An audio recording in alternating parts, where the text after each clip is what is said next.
Rameshwar tutorial में आपका स्वागत है। कल हम आप लोगों को वृत्यानुप्रास अलंकार के बारे में बताए थे। आज इसके आगे हमने छेकानुप्रास अलंकार के बारे में पढ़ना है। तो देखिए छेकानुप्रास अलंकार क्या होता है। तो इसकी परिभाषा यहाँ पे लिखी है कि वाक्य में जब केवल एक अक्षर, चाहे वो स्वर हो या व्यंजन हो, केवल 2 बार पुनरावृत्ति करे तो वहां पर छेकानुप्रास अलंकार होता है। यानी कहने का मतलब ये है कि कल आपने पढ़ा था वृत्यानुप्रास अलंकार में कि वाक्य में जब केवल एक अक्षर कम से कम 3 बार और अधिकतम चाहे जितनी बार पुनरावृत्ति करे तो वहां पर वृत्यानुप्रास अलंकार होता है। कल हमने ये पढ़ा था। और आज छेकानुप्रास अलंकार में हमें ये पढ़ना है कि जब केवल एक अक्षर, चाहे वो स्वर हो चाहे व्यंजन हो, कंडीशन ये है कि चाहे वो स्वर भी हो सकता है, व्यंजन भी हो सकता है, लेकिन जब केवल एक अक्षर 2 बार पुनरावृत्ति करे तो वहां पर आपका छेकानुप्रास अलंकार होता है। अब जैसे मैंने कुछ एग्जाम्पल आपको यहाँ पे लिखे हुए हैं। जैसे ये एक एग्जाम्पल है, अंतिम चरण में युद्ध रावण राम करते हैं। तो आपको ये देखना होगा कि ये पूरे वाक्य में कहां पर 2 अक्षर, चाहे वो स्वर हो चाहे वो व्यंजन हो, कहां पर जो है एक अक्षर 2 बार पुनरावृत्ति करता है।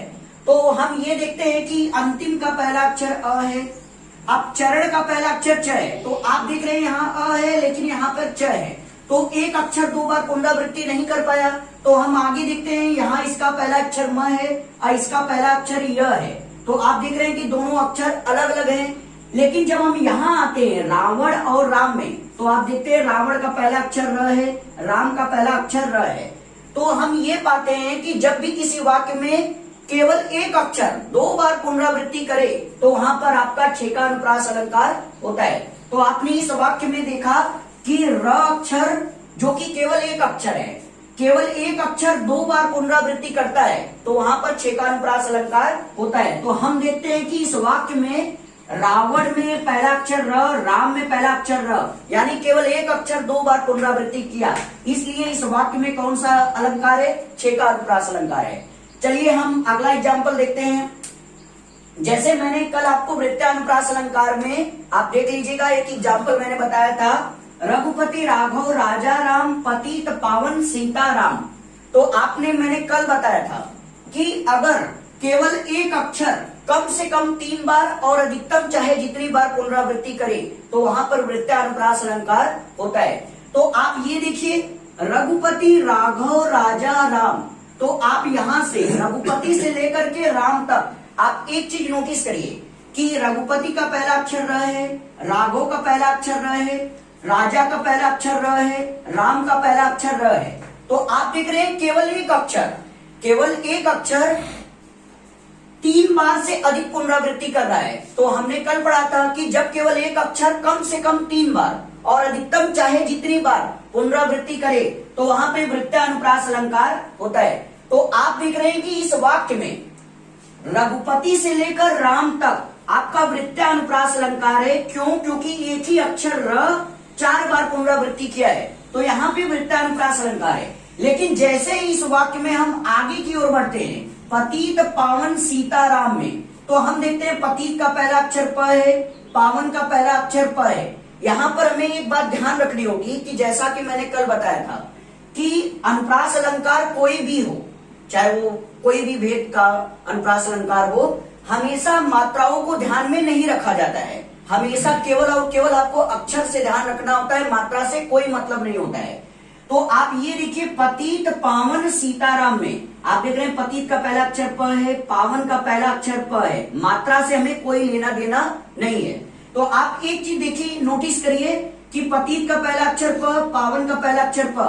तब मैंने आपको अभी छेकानुप्रास अलंकार के डिफिनीशन में बताया कि जब केवल एक अक्षर, चाहे वो स्वर हो चाहे व्यंजन हो, केवल 2 बार पुनरावृत्ति करे तो वहां पर छेकानुप्रास अलंकार होता है।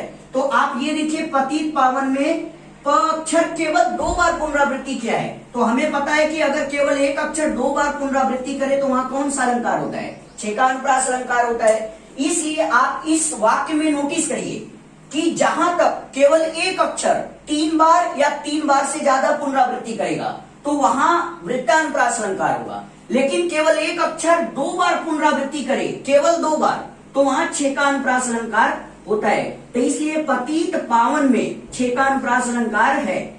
ठीक, अब अगला एग्जाम्पल हम लोग देखते हैं। अब देखिए नोट में मैंने यहां लिख दिया है कि छे का अनुप्रास अलंकार में केवल एक अक्षर, चाहे वो स्वर हो चाहे व्यंजन हो, केवल 2 बार पुनरावृत्ति करना चाहिए। तो ये शर्त आप याद रखना होगा आपको। अब देखिए टाइप 2, इसी छे का अनुप्रास अलंकार में सेकंड टाइप का कुछ क्वेश्चन है, कुछ एग्जाम्पल है, मैंने आपको यहाँ पे समझाया है। अब देखिए टाइप सेकंड में जब एक से अधिक अक्षर, अभी तक आपने पढ़ा कि केवल एक अक्षर 2 बार पुनरावृत्ति कर रहा था, लेकिन अब छे का अनुप्रास अलंकार में आप पढ़ेंगे कि जब एक से अधिक अक्षर, चाहे वो स्वर हो चाहे व्यंजन हो, पुनरावृत्ति करते हैं तो उस समय हम देखते हैं कि क्या होता है। जैसे मैंने एक एग्जाम्पल लिया है, अति आनंद मगन महतारी, कानन कठिन भयंकर भारी। अब एक चीज हमें यहां नोटिस करना होगा कि इस वाक्य में आप देख रहे हैं कि अति का पहला अक्षर क्या है, अ, आनंद का पहला अक्षर क्या है, अ। तो आप देख रहे हैं कि अ अक्षर कितनी बार पुनरावृत्ति किया है, 2 बार पुनरावृत्ति किया है। तो आप देखिए अति और आनंद में अ अक्षर 2 बार पुनरावृत्ति किया है। तो 2 बार पुनरावृत्ति अगर केवल एक अक्षर करता है तो आपको पता है वो क्या होता है, छे का अनुप्रास अलंकार होता है। अब आगे बढ़िए, मगन का पहला अक्षर म, महतारी का पहला अक्षर म। तो आप देख रहे हैं कि यहाँ पे म अक्षर केवल 2 बार पुनरावृत्ति किया है, तो ये छे का अनुप्रास अलंकार है। नीचे भी देखिए, कानन का पहला अक्षर क, कठिन का पहला अक्षर क। तो आप देख रहे हैं क अक्षर 2 बार पुनरावृत्ति किया है। भयंकर का पहला अक्षर भ, भारी का पहला अक्षर भ, तो भ अक्षर 2 बार पुनरावृत्ति किया है। यानी कहने का मतलब है कि इस पूरे वाक्य में आप देख रहे थे कि पहले इससे केवल एक अक्षर 2 बार पुनरावृत्ति कर रहा है, लेकिन आप टाइप सेकंड में देख रहे हैं कि एक से अधिक अक्षर। अब देखिए यहाँ पे अ अक्षर पुनरावृत्ति किया है, यहाँ म अक्षर पुनरावृत्ति किया है, यहाँ क अक्षर पुनरावृत्ति किया है, यहाँ भ अक्षर पुनरावृत्ति किया है। यानी कि अलग अलग अक्षर केवल 2 बार पुनरावृत्ति करे तो वहां पर भी छे का अनुप्रास अलंकार होता है। आप इसका स्क्रीनशॉट ले लीजिए। ठीक, आइए आगे इसके देखते हैं। अब देखिए छे का अनुप्रास अलंकार का मैंने अन्य उदाहरण लिया है। अब देखिए आपके सामने ये जो उदाहरण है, बंदव गुरुपद पदुम परागा, सुरुचि सुबास सरस अनुरागा। अब आपका ये जो कपलेट से दोहा है वो तुलसीदास जी द्वारा लिखा गया है, जो कि रामचरितमानस से लिया गया है। तो अब हम ये यहाँ पे देखते हैं कि इस दोहे में आपको एक चीज ध्यान रखना होगा कि बंदव गुरु पद पदुम परागा, यहां तक आप ध्यान से देखिए। तो सबसे पहले आप बंदव का पहला अक्षर देखिए ब है, गुरु का पहला अक्षर ग है। हमें मात्राओं को ध्यान नहीं रखना होता है, इसे आप याद रखिएगा, हमें केवल अक्षर से मतलब है। तो बंदव का पहला अक्षर ब है, गुरु का पहला अक्षर ग है। तो आप देख रहे हैं ये दोनों अक्षर अलग अलग हैं, तो इसका मतलब ये रिपीट नहीं किए, पुनरावृत्ति नहीं किए, तो हम इसको नहीं देखेंगे। अब आगे बढ़िए, तो आप देख रहे हैं पद का पहला अक्षर प है, पदुम का पहला अक्षर प है, परागा का पहला अक्षर प है। तो आप देख रहे हैं कि यहाँ पे प अक्षर 3 बार पुनरावृत्ति किया। अब इससे आगे बढ़िए, अब देखिए इसी वाक्य में आगे सुरुचि सुबास सरस अनुरागा। तो आप देख रहे हैं सुरुचि का पहला अक्षर स है, मात्रा से कोई मतलब नहीं है। सुबास का पहला अक्षर स है, सरस का पहला अक्षर स है। तो आप एक चीज नोटिस करिए कि स अक्षर 3 बार पुनरावृत्ति किया। अनुरागा का पहला अक्षर अ है, तो ये तो पुनरावृत्ति नहीं किया, तो इसको हम छोड़ देंगे। तो आप इस पूरे वाक्य में एक चीज नोटिस करिए कि प अक्षर और स अक्षर, यानी कि एक से अधिक अक्षर जब पुनरावृत्ति करते हैं तो वहां पर क्या होता है, छे का अनुप्रास अलंकार होता है। तो मैंने आपको यहाँ पर नोट में ये समझा दिया है। नोट में पहला ये चीज हमें विशेष ध्यान रखनी होगी कि जब वाक्य में प्रारंभ से लेकर अंत तक, यानी कोई भी वाक्य शुरू से लेकर अंत तक केवल एक अक्षर पुनरावृत्ति करे, ध्यान से देखिएगा, केवल एक अक्षर पुनरावृत्ति करे तो वहां पर वृत्तानुप्रास अलंकार होता है। अब देखिए नोट में दूसरा क्या लिखा है, जब वाक्य में एक से अधिक अक्षर, ये चीज बहुत नोटिस करने वाली बात है कि जब वाक्य में एक से अधिक अक्षर चाहे जितनी बार पुनरावृत्ति करे तो वहां पर छे का अनुप्रास अलंकार होता है। अब हमें एक चीज ये नोटिस करनी होगी कि ये वाक्य यहां से लेकर के आपका यहां तक है, तो इसमें एक चीज आप ध्यान दीजिए, नोट में दूसरा क्या लिखा है कि जब वाक्य में प्रारंभ से लेकर अंत तक एक से अधिक अक्षर पुनरावृत्ति करे तो वहां पर छेका अनुप्रास अलंकार होता है। तो हम इस वाक्य में देख रहे हैं कि यहाँ पर कितने अक्षर पुनरावृत्ति कर रहे हैं, 2, यानी प अक्षर और स अक्षर। तो मैंने आपको यहाँ पे बताया कि जब एक से अधिक अक्षर पुनरावृत्ति करे तो वहां पर छेका अनुप्रास अलंकार होता है। लेकिन केवल एक अक्षर वाक्य में शुरू से अंत तक केवल एक अक्षर पुनरावृत्ति करे तो वहां पर आपका वृत्तानुप्रास अलंकार होता है। जैसे मैंने देखे इसी वाक्य को, अगर आप कल्पना करिए कि इसी वाक्य को केवल यहां से लेकर के यहां तक लिखा जाता, कल्पना करिए इस वाक्य को केवल यहां से लेकर के यहां तक लिखा जाता। जैसे मैंने इसी वाक्य को केवल इतना ही लिखा है, बंदऊ गुरुपद पदुम परागा। अगर ये वाक्य केवल यहां से लेकर यहां तक लिखा होता तो आप देखते हैं कि ये वाक्य प्रारंभ से लेकर अंत तक, आप देखिए बंदऊ का पहला अक्षर ब है, गुरु का पहला अक्षर ग है, तो यहाँ पे ये दोनों अक्षर अलग अलग हैं। लेकिन यहाँ पे आके देखिए पद का पहला अक्षर प है, पदुम का पहला अक्षर प है, परागा का पहला अक्षर प है।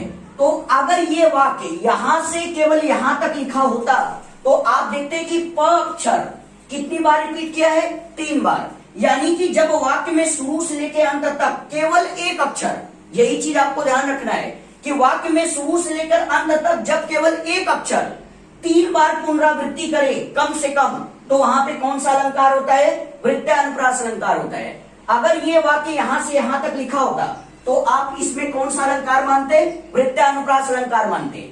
अगर मान लीजिए कि इसी वाक्य में ऐसे लिखा होता कि बंदऊ गुरु सुरुचि सुभाष सरस अनुरागा, तो आप यहां भी नोटिस करिए कि बंदऊ का पहला अक्षर ब है, गुरु का पहला अक्षर ग है, तो आप देख रहे हैं ब और ग दोनों अलग अलग अक्षर है, तो ये तो पुनरावृत्ति नहीं किया है, तो इसको हम नहीं देखेंगे। अब यहाँ देखिए सुरुचि का पहला अक्षर स है, सुभाष का पहला अक्षर स है, सरस का पहला अक्षर स है और अनुरागा का पहला अक्षर अ है, तो आप देख रहे हैं ये तो पुनरावृत्ति नहीं कर रहा है। लेकिन आप देख रहे हैं स अक्षर 3 बार पुनरावृत्ति कर रहा है। तो आपको मैंने बताया कि वाक्य में जब शुरू से लेकर अंत तक केवल एक अक्षर 3 बार पुनरावृत्ति करे तो वहां पर कौन सा अलंकार होता है, वृत्तानुप्रास अलंकार। तो अगर इस वाक्य को ऐसे और ऐसे लिखा होता तो आप देखते हैं केवल एक अक्षर शुरू से अंत तक पुनरावृत्ति कर रहा है तो वृत्तानुप्रास अलंकार होता। लेकिन अगर वाक्य में शुरू से लेकर अंत तक एक से अधिक अक्षर, ध्यान दीजिएगा, एक से अधिक अक्षर चाहे जितनी बार पुनरावृत्ति करे तो वहां पर छेका अनुप्रास अलंकार होता है। तो आप इसका स्क्रीनशॉट ले लीजिए। आइए अब इसके आगे वाला हम लोग देखते हैं। अगला है आपका लाटानुप्रास या शब्दानुप्रास या वाक्यानुप्रास अलंकार। तो सबसे पहले हमें ये देखना होगा कि लाटानुप्रास अलंकार का 2 अन्य नाम क्यों है। ये देखिए, लाटा शब्द गुजराती भाषा का शब्द है। लाट शब्द जो होता है ये गुजराती भाषा का शब्द है। इसका मतलब होता है शब्द की पुनरावृत्ति। तो सबसे पहले हम ये देखेंगे कि लाटानुप्रास का 2 अन्य नाम शब्दानुप्रास और वाक्यानुप्रास अलंकार क्यों है। तो पहले हम ये देख लेते हैं कि इसकी परिभाषा क्या होती है। तो जब वाक्य में अलग अलग शब्दों की पुनरावृत्ति हो तो वहां पर आपका लाटानुप्रास अलंकार होता है।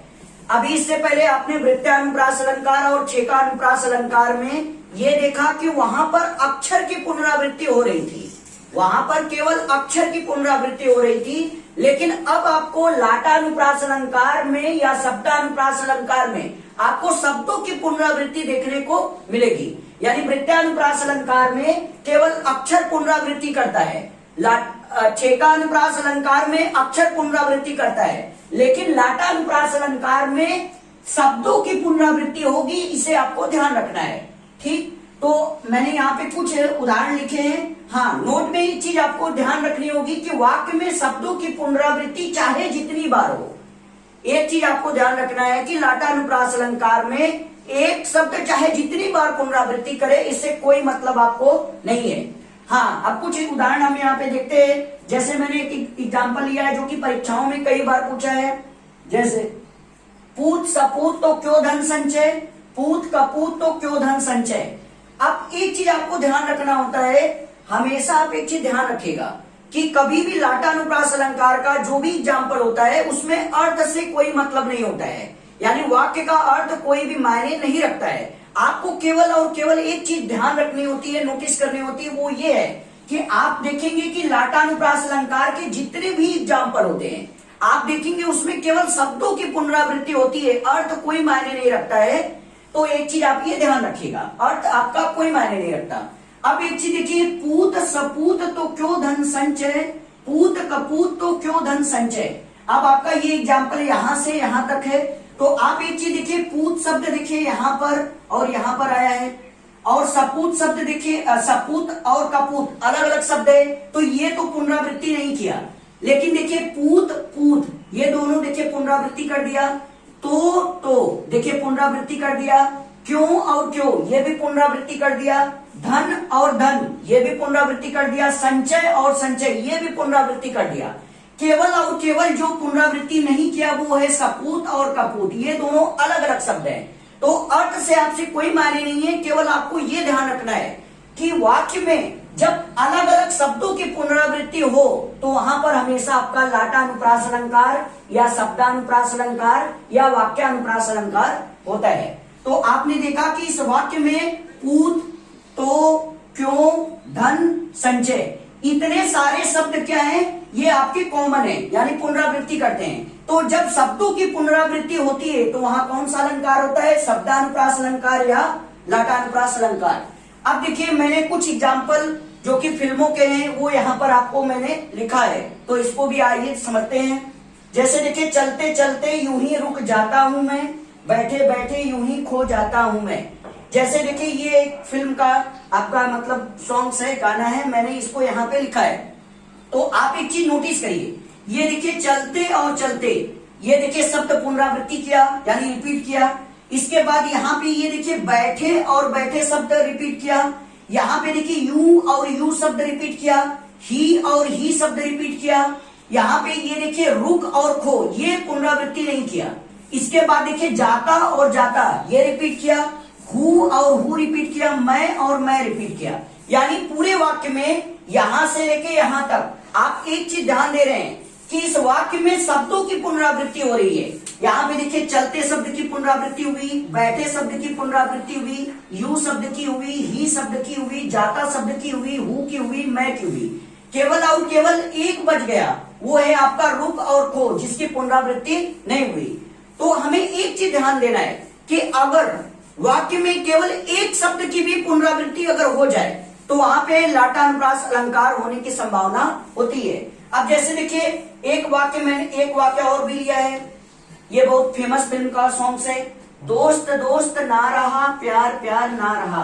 तो आप एक चीज यहाँ पे ध्यान दीजिए, अभी तक ये जो दो वाक्य थे उसमें आपने एक चीज ध्यान दिया होगा कि कोई ना कोई एक शब्द ऐसा बच जाता है कि जिसकी पुनरावृत्ति नहीं होती है। जैसे पहले वाले एग्जाम्पल में देखिए, यहाँ सपूत और कपूत इसकी पुनरावृत्ति नहीं हुई, शेष सभी शब्दों की पुनरावृत्ति हुई।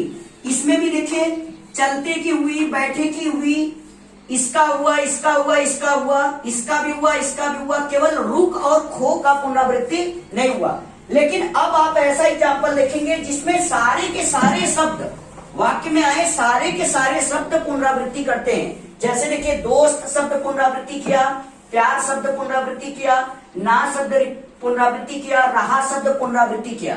तो एक चीज आप ध्यान लीजिएगा कि जब वाक्य में आए सारे के सारे शब्द पुनरावृत्ति कर जाएं, कोई भी शेष नहीं रहे, तो ऐसे अलंकार का एक नाम होता है वाक्यानुप्रास अलंकार। यानी सारे के सारे वाक्य में आए शब्द पुनरावृत्ति कर दे, कोई भी शेष न रहे, तो उसका नाम होता है वाक्यानुप्रास अलंकार। तो आप इसका स्क्रीनशॉट ले लीजिए। आइए इसके आगे हम लोग देखते हैं, अगला है आपका अंत्यानुप्रास अलंकार। तो सबसे पहले हम अंत्यानुप्रास अलंकार का परिभाषा क्या होता है वो मैंने यहाँ पे लिखा है, देख लेते हैं इसको। तो अंत्यानुप्रास अलंकार का पहला अक्षर ही होता है अंत्य प्लस अनुप्रास। अंत्यानुप्रास दो शब्दों से मिलकर बना है, अंत्य प्लस अनुप्रास। अंत्य का मतलब होता है सबसे अंतिम में आने वाला। अब यहाँ पे इसकी परिभाषा देखिए, जब वाक्य में प्रत्येक शब्द का अंतिम अक्षर पुनरावृत्ति तो वहां पर अंत्यानुप्रास अलंकार होता है। यानी कि किसी भी वाक्य में जब प्रत्येक शब्द का सबसे अंतिम वाला अक्षर ये यहाँ पे हमें ध्यान रखना होगा कि वाक्य में प्रत्येक शब्द का सबसे अंतिम अक्षर पुनरावृत्ति करता है तो वहां पर अंत्यानुप्रास अलंकार होता है। तो एक चीज यहाँ पे मैंने नोट में आपको लिखी है, वो आपको ध्यान रखना होगा, हमेशा अपने दिमाग में बैठा के रखना होगा कि प्रत्येक शब्द का सबसे अंतिम अक्षर कम से कम 3 बार पुनरावृत्ति करना चाहिए। अधिकतम चाहे जितनी बार पुनरावृत्ति करे, लेकिन कम से कम 3 बार पुनरावृत्ति करना चाहिए। आपने एक चीज नोटिस किया होगा कि वृत्तानुप्रास अलंकार में शब्द का पहला अक्षर कम से कम 3 बार पुनरावृत्ति करे और अधिकतम चाहे जितनी बार। लेकिन अंत्यानुप्रास अलंकार में प्रत्येक शब्द का सबसे अंतिम अक्षर कम से कम 3 बार और अधिकतम चाहे जितनी बार पुनरावृत्ति करे तो वहां पर आपका अंत्यानुप्रास अलंकार होता है। जैसे मैंने आपको पहला वाला एग्जाम्पल यहाँ पे लिखा है, ये पहला वाला जो एग्जाम्पल है ये कवि बिहारी लाल की सुप्रसिद्ध रचना बिहारी सतसहित से लिया गया एक दोहा है। आप देखिए यहाँ पे उन्होंने एक सबसे अच्छा दोहा लिखा है, कहत नटत रिझत खिजत मिलत खिलत लजियात। अब इस दोहे में आप देखिए कि प्रत्येक शब्द का सबसे अंतिम वाला अक्षर, जैसे कहत शब्द है, इसका सबसे आखिर वाला अक्षर क्या है? त है। नटत का सबसे अंतिम अक्षर त है। रिझत का अंतिम अक्षर त है। खिजत का अंतिम अक्षर त है। मिलत का अंतिम अक्षर त है। खिलत का आखिरी अक्षर त है। लजियात का आखिरी अक्षर त है। तो एक चीज आप नोटिस करिए कि वाक्य में प्रत्येक शब्द का अंतिम अक्षर रिपीट करता है तो वहां पर कौन सा अलंकार होता है? अंत्यानुप्रास अलंकार होता है। तो देखिए त त त त त त और त, यानी कि कम से कम प्रत्येक शब्द का सबसे अंतिम वाला अक्षर कम से कम 3 बार और अधिकतम चाहे जितनी बार पुनरावृत्ति करे तो वहां पर आपका अंत्यानुप्रास अलंकार होता है। तो इस वाक्य में आप देख रहे हैं त अक्षर पुनरावृत्ति कर रहा है तो आपका अंत्यानुप्रास अलंकार होता है। हाँ, एक चीज आप नोटिस करिएगा कि वृत्तानुप्रास अलंकार और अंत्यानुप्रास अलंकार में केवल एक अंतर होता है कि वृत्तानुप्रास अलंकार में शब्द का पहला अक्षर रिपीट करता है। याद रखिएगा कि वृत्तानुप्रास अलंकार में प्रत्येक शब्द का पहला अक्षर रिपीट करता है तो वहां पर वृत्तानुप्रास अलंकार, लेकिन प्रत्येक शब्द का सबसे अंतिम वाला अक्षर अगर रिपीट करेगा तो वहां पर अंत्यानुप्रास अलंकार होता है। अब जैसे दूसरा एग्जांपल है, देखिए महेश, गणेश, सुरेश, दिनेश, रमेश, इंद्रेश। आप देख रहे हैं कि प्रत्येक शब्द का आखिरी वाला अक्षर आप देख रहे हैं पुनरावृत्ति कर रहा है तो यहाँ पर कौन सा अलंकार होगा? अंत्यानुप्रास अलंकार होगा। अब जैसे देखिए अजर निराकार त्रिपुरारी शिव जी को प्रणाम, तो हम यहाँ पे देख रहे हैं कि अजर का सबसे अंतिम अक्षर क्या है? र है। निराकार का अंतिम अक्षर क्या है? र है। त्रिपुरारी का सबसे अंतिम अक्षर क्या है? र है। हमें एक चीज और भी ध्यान देना होगा जो कि मैंने पहले ही आपको बता दिया है कि हमें किसी भी अनुप्रास अलंकार में कोई भी भेद हो अनुप्रास अलंकार का मात्रा से कोई मतलब नहीं होता है। आप यहाँ पे देखिए र अकेले आया है, र अकेले आया है, इसमें कोई मात्रा नहीं है। लेकिन आप यहाँ पे देख रहे हैं री में र के साथ छोटी ई की मात्रा है तो हमें अनुप्रास अलंकार का कोई भी भेद हो मात्रा से कोई भी मतलब नहीं है। तो आप देख रहे हैं र अक्षर प्रत्येक शब्द का सबसे अंतिम अक्षर यानी र अक्षर कितनी बार रिपीट किया? 3 बार रिपीट किया। तो हम समझ गए कि प्रत्येक शब्द का आखिरी वाला अक्षर अगर 3 बार कम से कम रिपीट करे तो वहां पे कौन सा अलंकार होता है? अंत्यानुप्रास अलंकार होता है। आज की क्लास को यहीं पे स्टॉप करते हैं, अब कल मिलेंगे। Good bye.